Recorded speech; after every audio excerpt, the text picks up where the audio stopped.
السلام عليكم ورحمة الله وبركاته. كبجمتوتا في دعوتوتا وردفتوتا حاليما أوروتو ويلكم الشمار كفونون ديكسانو على فبيكي سابقا جراتني من ديكسانو تكا قدا سونجنة من تبدا سونجنة نجيني كيسنا كوشني جد أجار دفتوتا كيا أكو مسر أركتنا أرى ما شاء الله تبارك الله سميا جرا بيو في قلتي جرتي جودا جرا biyya abbaa manaa ofii biyya ofii galte jirti baga rabbiin nagayaan si galchee sumayyaa baga gammaddee yaani maashaallah tabarakallah sumayyaa nama hedduutu simate jechuudha. Sumayyaan tasfaayee haala kanaan gara biyyaa galte jirti baga rabbiin nagayaan gara biyyaa galchee hawwiin ishii dhiyoo tanas viidiyoo ofiitti irratti dubbattee jirti. Yaa rabbi haadha tiyya gara islaamummaa naa fidii jette jirti akkuma rabbi sii haa godhu. Haadhatee qofaa miti rabbiin obboleeyyan kee maatii kan kee zarii kan kee hunda rabbi islaama haa taasisu akka ati islaamummaa qabattee maashaa Allah gad dhaabbatte kanatti maatii keetillee nama islaamummaa qabattee gad dhaabbatu rabbi haa taasisuu fi baga nagaan gara biyya abbaa keetii galtee baga gammaddee siin jedhee jira Sumayyaa. Sumayyaan haala kanaan haala ajaa'ibaatiin haala bareedan namoota hedduun simatamtee jirti jechuudha. Booletti namoota hedduun simatanii jiranii maashaa Allah nagayaan gara biyya ofii galuun waan guddaadha. Akkuma asitti diinii islaamaa qabattee diinii islaamaa barattee bakka guddaa geettee mul'atte kana ammallee nama biyya keessatti waan kana caalu dalagee diinii islaamatiin mul'isu rabbi si haa taasisu baga nagaan gama biyya keetii galtee jirta. Maashaa Allah namoonni hedduullee si simatanii jiranii. Maashaa Allah ammallee nagayaan maatii kan kee rabbiin gara amantaa islaamaa haa fidu gammachuu kan kee keessi kee akka boqotu rabbi si haa taasisu abbaa manaa kee birallee rabbiin nagaan si haa ga'u galtee jirta. Maashaa Allah baga nagayaan galtee Sumayyaa tasfaayee haala kanaan galtee namoonni hedduun eerpoort irratti simatanii jiranii.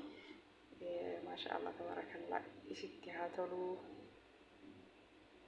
Sumayyaan nama diinii rabbii baratee as ga'eedha maashaa Allah.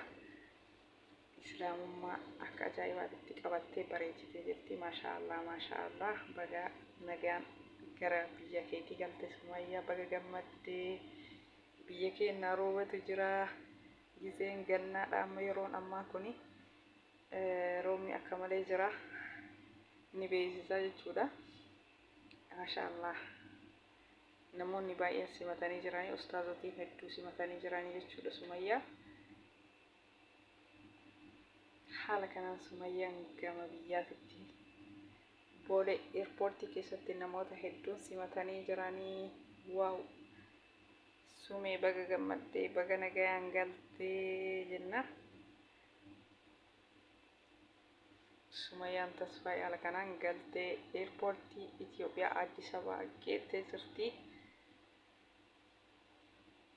Tani obboleettii ishii ta'uun oltu garuu xiqqoo ishii fakkaatti. Beeyinellee garuu ani obboleettii ishii taatu nama biraa haa taatu. Sumayyaan tasfaayee haala kanaan galtee jirti gama biyya ofii. Baga rabbiin nagaan galchee hunduma keessanuu gara biyyaa galuu hawwii qabdanuu rabbi nagaan isin haa galchu. Yoo itti boolee eerpoortii seentullee viidiyoo waraabdee jirti boolee keessa jirta. Xiyyaara keessa jirtullee haala kanaan Sumayyaan namicha xiyyaara keessa jirtullee waraabdee jirti. Gammachuu addaatu namatti dhagahama jechuudha yeroo gara biyya ofii galan. Baga nagaan gama biyya ofii galte alhamdulillahi nagaan biyya ofii galuun waan guddaadha gammachuudha. Maatii ofii bara dheeraa waggaa dheeraa irraa turan arguu waan baay'ee nama gammachiisudha hordoftoota kiyya. Maashaa Allah Sumeen Itoophiyaa geettee jirti jechuudha.